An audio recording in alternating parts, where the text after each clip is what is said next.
For the next 7 days, I'm going to be copying popular Roblox games to see how much Robux I can make. I've always been curious if these games actually make any money. And to figure it out, I'm going to try copying one myself to see if I can make 10,000 Robux. The game that I'm going to be copying is Grow a Garden. It's really simple, but somehow has over 200,000 live active users. If you haven't played it, you plant seeds and wait until they grow. But the catch is that they also grow offline, which won't be an easy thing to script. I started with the basics, a crop and a garden. They obviously look trash right now and will be changed in the future.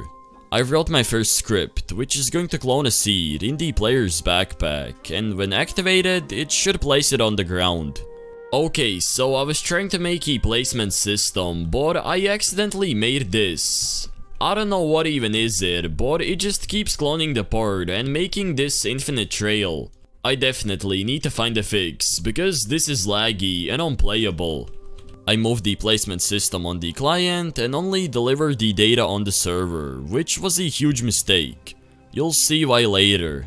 I fixed the problem and now you can actually plant seeds. When you equip one, this highlight shows the area where you can plant it, and let me go ahead and click here. As you can see, it's planted, but nothing happens since it still needs to be scripted.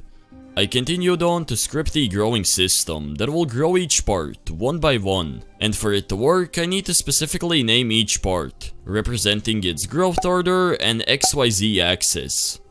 Visually, it might look that I haven't changed anything, but just look at what happens when I plant this seed. As you can see, first of all, the way its system works, it's completely massive, and second of all, these parts are growing one by one, forming the full plant.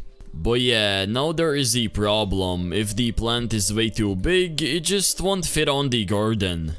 That won't really be a problem, since I'm going to limit the weight. I started scripting the data system, which should save and load all your planted crops and make them grow offline. I'm pretty much done with the offline growing system. Let me go ahead and plant this seed and leave the server. So it should be bigger, and there it is. It has this branch and it's continuously growing. But the system still has a lot of bugs, so I need to make some adjustments. If you're wondering how the plant keeps growing offline, it's actually pretty simple. When you plant a crop, I save the timestamp, then when you come back, I calculate the time difference between now and when it was planted to determine how much it has grown. However, there is no way to collect it, so I added the proximity prompt. Then I made a UI that will display the progress and scripted it to follow your mouse. After a lot of work, I have implemented a lot of new features, including sound effects. Now, if you hover over the plant, you can see its progress. Right now, it should be at 20%. Okay, there it is, it updated. Also, these word numbers are the plant's UUID, which I used to save the data and load it back. Otherwise, the data store won't know which one of these is the real one, because they're all the same type of plant. After you harvest it, the plant disappears and it's removed from the data. The plants are saved in the data store, but now I need to load them in the workspace. This script should work. Well, that's what I thought. Later, when I released the game, there was a huge bug. I'm finally going to start working on the map, and I improved it by adding a fence. Each player will have a garden, and for that I need to script the plot system. Now this game has a plot system, which was surprisingly easy to make. I only had to write about 100 lines of code. I also adjusted the placement system to work only on your plot, and when you try to plant something on here, it won't work. If you're wondering why this crop is in the other plot, well, I'm going to add a feature that allows you to steal other crops. I want to add a custom inventory, but I don't know how to do it. So I found a free model and heavily adjusted it. Then I wrote a function that will save the harvested crop and clone it in your inventory. This took way too much time. Let's go, this finally works. Now you can harvest crops and they will appear in your inventory. You can also plant seeds and this custom inventory system also works. I found this online, so huge thanks to the guy that made it. I will probably add some adjustments, but for now this works perfectly fine. Now I'm going to work on the feature where you can steal crops. So for that I will need to use developer products and script the shop system.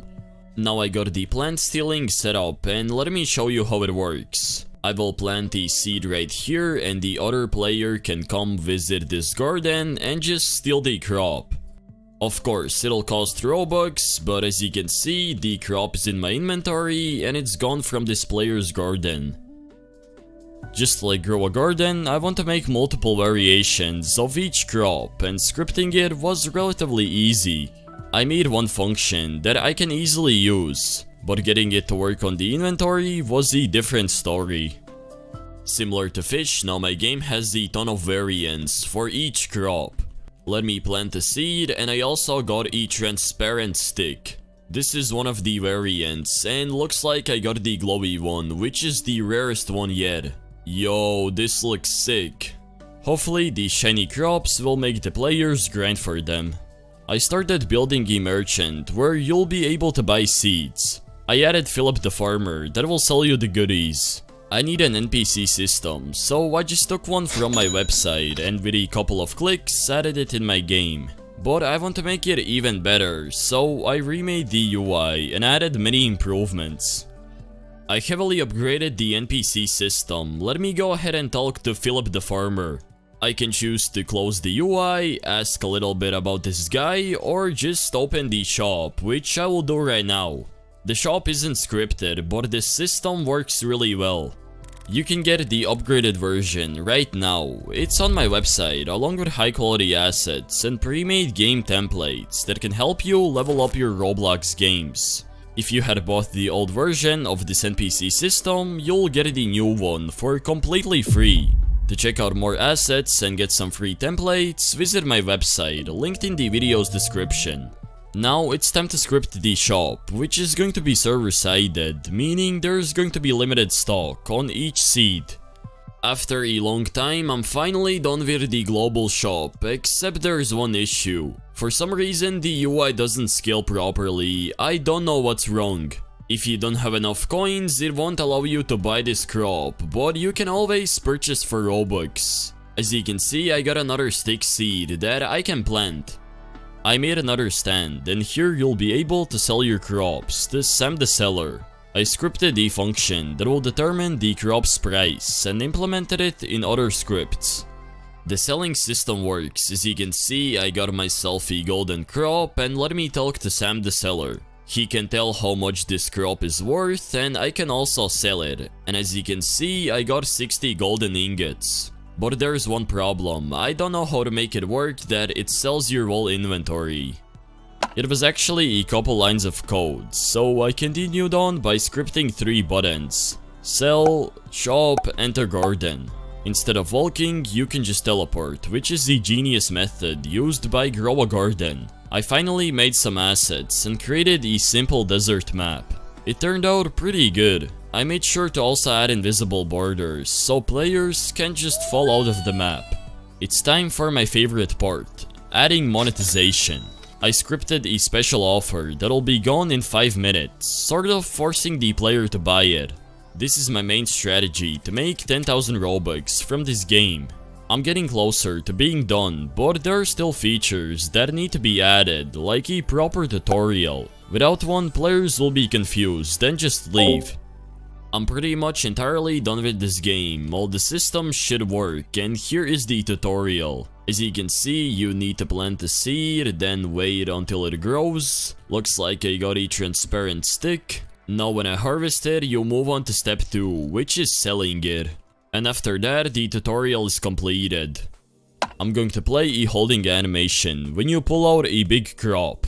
And speaking of crops, my modeler was done with 7 unique plants, and all I had to do was configure them. So the game is pretty much ready for release. I polished all the necessary things, and it should be good. As you can see, the holding animation works. I can buy seeds, but I don't have any money. I also improved the dialogue system, where if you walk away, it automatically closes the UI, and this game is ready. Hopefully there won't be any bugs. I designed a couple of thumbnails and ran ads. I will check out the results tomorrow. Okay, I have a big problem. The crops are glitched and you can literally dupe them. I need to stop running ads and figure out a fix before it's too late. This can heavily ruin the game's statistics.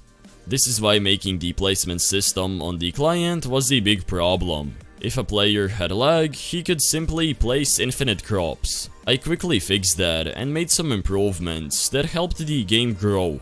The game is starting to gain some attraction, but the like ratio is really bad. This needs to be improved, otherwise it'll just fail.